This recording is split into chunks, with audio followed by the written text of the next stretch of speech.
A primavera está a chegar e com ela novos ritmos de leitura. Leia artigos de opinião e receba acesso antecipado a todos os episódios de Podcast Plus. Acompanhe a atualidade ao minuto. Assine hoje o Observador com até 58% de desconto e habilite-se a ganhar uma tote bag e um voucher da Livraria Almedina. Tudo em observador.pt. 4 horas.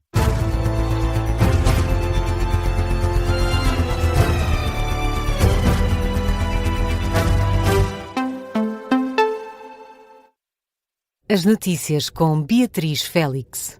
Boa noite, vamos às notícias na Rádio Observador. O petróleo poderá atingir os $150 por barril se a guerra no Irão se prolongar por mais 10 dias, é o que diz um especialista no setor energético ligado ao Instituto de Engenharia e Tecnologia do Irão. Mahdi Arabsadeh explica que o encerramento do Estreito de Hormuz pelo Irão a navios inimigos impediu a passagem de 21 milhões de barris de petróleo por dia desde o início da guerra, que começou a 28 de fevereiro e afetou drasticamente o abastecimento. Antes do conflito, o preço por barril era de $65 e rapidamente registrou uma subida acentuada, com o preço a fixar-se nos $119. Impacto que se verificou, mesmo assim, apesar dos esforços dos Estados Unidos para tentar manter os preços, com medidas como uma suspensão temporária sobre as compras de petróleo iraniano retido no mar. E Donald Trump deu 48 horas ao Irão para reabrir totalmente o Estreito de Hormuz, senão os Estados Unidos vão obliterar centrais elétricas iranianas, um ultimato que foi deixado pelo presidente norte-americano através da rede social Truth Social. Diz que no caso de o Irão não ceder, então os Estados Unidos prometem avançar com o ataque e a destruição das centrais elétricas do país, a começar pelas que têm maior capacidade. Donald Trump diz também que os Estados Unidos varreram o Irão do mapa. A frase foi publicada na rede social Truth Social, marca mais uma resposta às críticas do jornalista David Sanger, do New York Times. O presidente dos Estados Unidos garantiu que atingiu os objetivos no Irão semanas antes do planeado e afirmou que a liderança iraniana desapareceu e que o país não tem qualquer defesa.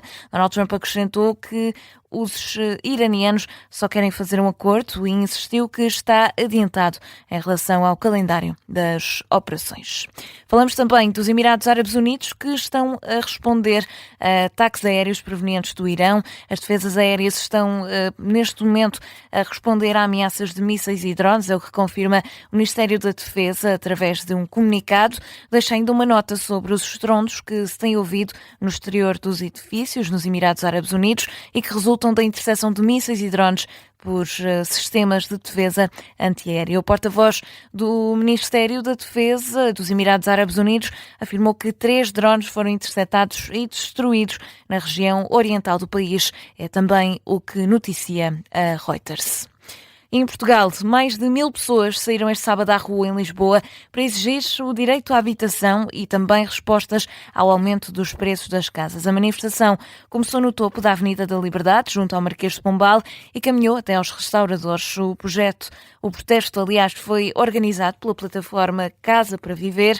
Os partidos também marcaram presença no protesto deste sábado em defesa do direito à habitação. Paulo Raimundo, o secretário do PCP, foi um dos líderes partidários a descer à Avenida da Liberdade e atira críticas ao governo, que acusa de apostar na especulação imobiliária. As medidas todas que tomaram, o pacote fiscal que fez aprovar com o Chega, e agora, como se isso tudo não bastasse, ainda vem mais uma nova lei para acabar com o resto, que é para aumentar os despejos.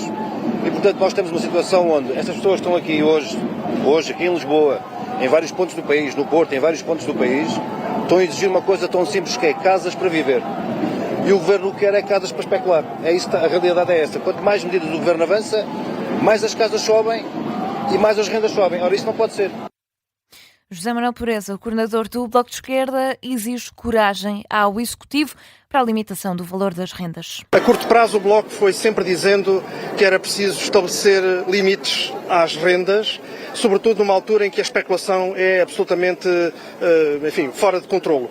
E, portanto, a coragem do Governo passa por aí. E o Governo está a dar os sinais contrários em relação a isso. E sem um parque público robusto, não há regulação do mercado que possa acontecer. E ainda é necessário, evidentemente, que haja uma política de crédito à habitação que tenha regras e regras muito disciplinadas. Já Paulo Moacho, o deputado do LIVRE, diz que o Governo tem de mudar de estratégia.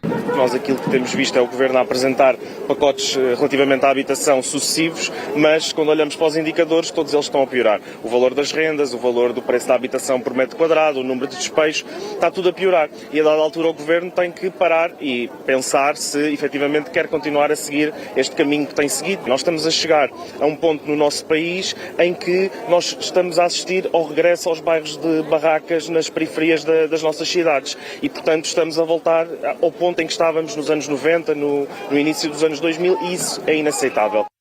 Os três partidos, PCP, Bloco de Esquerda e LIVRE, estão alinhados.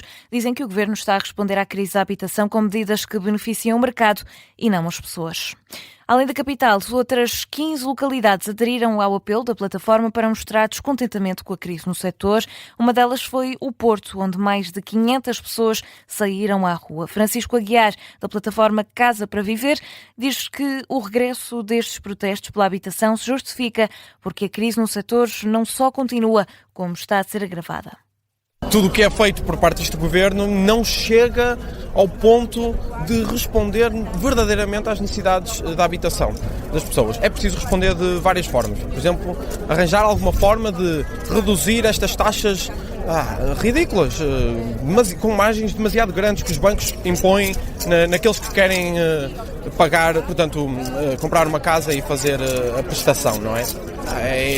Não se compreende como é que é preciso que essas taxas sejam tão grandes, como é que os juros estão tão altos. Então, mas estamos aqui para quê? É para ter dignidade nas nossas vidas ou é para pagar aos bancos? Francisco Aguiar, da plataforma Casa para Viver, no Porto, uma das 16 localidades em Portugal que saíram este sábado à rua para protestar pelo direito à habitação. Falamos ainda nesta edição sobre desporto, a começar pelo Benfica, que venceu o Vitória Sport Clube por 3-0 no Estádio da Luz, num jogo a contar para a jornada 27 da Primeira Liga, com golos de Prestiani e Pavlidis ao lado da equipa das Águias e também um autogolo de Mukendi. No final do jogo, o técnico dos encarnados, José Mourinho, admitiu que, apesar do resultado, a partida não foi fácil. O jogo teve um período difícil para nós, teve um período em que o Vitória, na primeira parte, teve ali uns 20 minutos em que, sem nos ameaçar muito, mas criou-nos imensos problemas. Foi difícil para nós pressionar, foi difícil para nós roubar bola, foi difícil para nós ter iniciativa e mérito para eles que conseguiram transformar o jogo. O jogo no início parecia fácil. Eu, depois do 1-0, pensei vai chegar o segundo, vai chegar o terceiro, e não chegou o segundo nem o terceiro, e chegou domínio da parte do Vitória, que fez uma boa vintena de minutos na primeira parte com muita qualidade.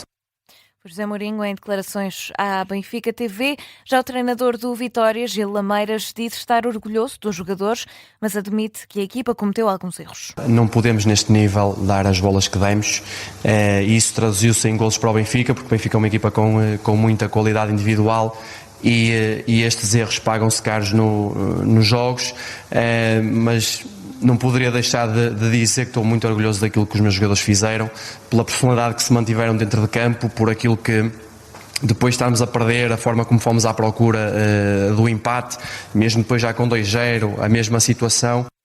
O treinador do Vitória, Gil Lameiras, em declarações também à Benfica TV, depois de ter saído derrotado do jogo contra o Benfica por 3-0 no Estádio da Luz.